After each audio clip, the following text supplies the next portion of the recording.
Attention, changement de décor dans 3, 2, 1... Et ouais, magie.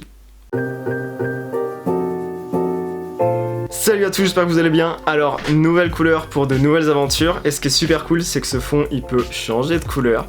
Et donc, l'idée, c'est que ce soit vous qui puissiez changer de couleur. Et donc, qu'à chaque vidéo, vous me laissiez en commentaire la couleur que vous souhaitez pour la prochaine. Et vu que ma chaîne est une démocratie, c'est la majorité qui gagnera. En attendant, aujourd'hui, j'ai choisi le violet ou le mauve, vaste débat. Notamment parce que ce sont les couleurs d'Arbok et d'Ectoplasma qui sont deux de mes Pokémon préférés. Mais bon, je m'égare un peu, Pokémon sera pour une autre vidéo. Et là, je vais vous parler d'un sujet bien nostalgique. En ce moment, je suis confiné avec ma famille et je pense que ça se passe plutôt bien. Et ça donne des moments assez cool, comme celui d'il y a 2 jours avec mon petit frère qui a 12 ans.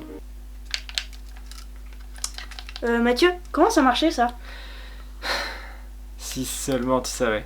Alors oui, ça m'a fait super bizarre sur le coup, mais techniquement il est né en 2007, donc il n'a jamais connu un tas de trucs qui ont marqué mon enfance. Et c'est pourquoi je propose qu'on se remémore de bons souvenirs avec 15 objets qui ont marqué les années 90 et les années 2000. Et c'est parti! Dans les années 2000, on écoutait nos musiques sur des sortes de clés USB qu'on appelait des MP3, et on pouvait même pas choisir nos musiques, donc il fallait faire le tour de toute la bibliothèque pour pouvoir choisir la musique que tu voulais. Et après, Apple a sorti les premiers iPods, alors ça c'est le classique, mais il y avait aussi le Nano, le Shuffle et le Touch. Et d'ailleurs ces trucs c'était des véritables tanks, la batterie elle était increvable et tu pouvais rouler dessus, il y avait pas de soucis. Il y avait des Blackberry partout, alors qu'aujourd'hui ce truc il a pratiquement disparu. C'était mon premier téléphone et j'ai fait les 400 coups avec, le truc il était increvable.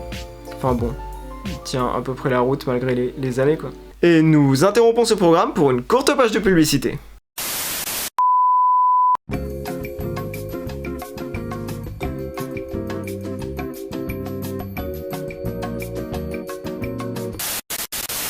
On passait nos après-midi sur MSN à s'envoyer des whiz ou des petits cochons qui dansaient. Et je me souviens, au collège, il y avait une question qui était sacrée, c'était savoir quand est-ce que tes potes allaient se connecter sur MSN pour pas les rater. On avait des pseudos débordants de créativité et des phrases de statut qui auraient parfaitement pu être données en sujet de bac de philosophie. On avait pratiquement tous des skyblogs. Alors pour les gens qui ont moins de 20 ans, un skyblog c'est une sorte de site internet où on mettait des photos de nous, de nos potes et de notre paire de Converse. Et quand tu partais en voyage scolaire, tu prenais un appareil photo jetable. C'était trop cool, je m'en souviens. Fallait genre tourner la molette là, et tu rechargeais ton appareil photo. Et ce qui était super marrant, c'est que c'était un peu la surprise au moment de faire développer ces photos. Tu t'attendais à des trucs de taré et tu te retrouvais avec une enveloppe avec des photos toutes plus pétées les unes que les autres. Mais en vrai, c'était trop bien. On a tous joué au moins une fois au démineur. Et ne mentez pas, absolument jamais personne n'a compris les règles de ce jeu. Vous me demanderiez d'expliquer le principe aujourd'hui, je serais totalement incapable. Et en vrai, on avait tous ce pote de pote qui avait réussi soi-disant à gagner une fois une partie de démineur. On a aussi connu le réseau social Vine qui permettait de poster des vidéos de 6 secondes maximum. C'était un petit peu le TikTok avant l'heure. Et il a notamment permis de dévoiler des stars mondialement connues aujourd'hui comme David Dobrik ou Logan Paul. Mais malheureusement, la plateforme a dû fermer en 2016.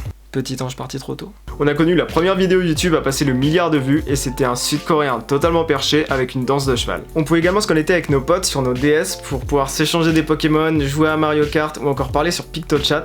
Et en vrai c'était le feu quand t'allais dormir chez tes potes et que vous aviez chacun une DS, tu savais que t'allais passer une énorme soirée en perspective. On avait des Tamagotchi aussi, c'était des petites bêtes qu'on devait nourrir et élever sur un espèce de petit boîtier électronique, mais leur espérance de vie ne dépassait jamais celui du hamster de ma classe de CP. On a connu Doodle Jump, ce jeu avec ce petit alien qui sautait de plateforme en plateforme, et en vrai c'est le premier jeu qui a été un véritable phénomène mondial sur smartphone. On téléchargeait nos chansons à l'aide de sombres convertisseurs YouTube MP3. En vrai quand tu voulais te faire une nouvelle playlist, tu bloquais une après-midi entière pour télécharger tes sons. Et depuis on a Spotify. Toutes les écoles primaires avaient une télévision sur un meuble à roulettes. Alors me demandez pas pourquoi, mais c'est comme ça, c'est universel. Et quand les professeurs amenaient cette télévision dans la classe, on sait tous que ça voulait dire deux choses, soit un épisode de C'est pas sorcier, soit un épisode d'Il était une fois la vie. Et enfin le dernier objet, pour nous, ça c'est l'ancêtre de Netflix. Alors c'est une cassette VHS, celle-ci d'ailleurs c'est celle de Toy Story et c'est sûrement un de mes Pixar préférés. Et dans les années 2000, pour regarder un film c'était toute une aventure, tu partais le samedi soir avec tes parents pour louer une cassette ou un DVD et ensuite t'avais 3 jours pour la regarder et la rendre. Et d'ailleurs c'est n'importe quoi parce que c'était toujours trop dur de se mettre d'accord pour trouver le film qui fasse plaisir à tout le monde. Mais en vrai, ces heures passées au magasin ou à la borne de retrait pour choisir son film du samedi soir, je pense que c'est parmi mes meilleurs souvenirs. Voilà, c'est fini pour aujourd'hui. J'espère en avoir rendu certains nostalgiques et pour les plus jeunes, j'espère vous avoir appris un tas de trucs parce que mine de rien, cette époque, c'était pas si loin. En tout cas, moi, ça m'a grave fait kiffer de faire cette vidéo et de refouiller dans mes tiroirs pour retrouver un peu mes vieilles consoles, mes vieux téléphones. J'ai vraiment trouvé ça super chouette. Non mais Mathieu, tu viens quand même de dire super chouette.